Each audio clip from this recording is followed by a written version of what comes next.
এতক্ষণ তোমার দিকে তাকায় থাকছি, আমি কোনো মেয়ের দিকে এতক্ষণ তাকায় থাকি নাই। রাজি হয়ে যাও, লাভ আছে। স্যার আই এম সরি, এটা সম্ভব না। আমি বেতন মারা দেবো, ডাবল করে দেবো। টাকাটা খুব দরকার। না দরকার নেই, দরকার কি টাকা? তাহলে স্যার তাকায়েন না। হ্যাঁ এই গাইছে কেমনে কলা খাবো আমি? চা খাওয়ানি খাই আমি, ইলেকশন করা মাল।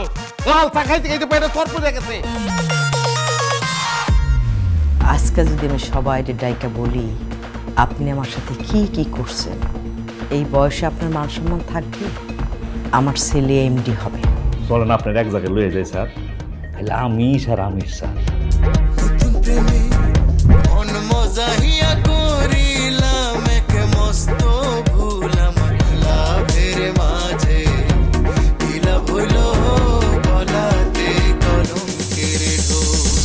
রক্তের দোষ আছে, কুত্তার পেটে কখনো ঘি হজম হয় না।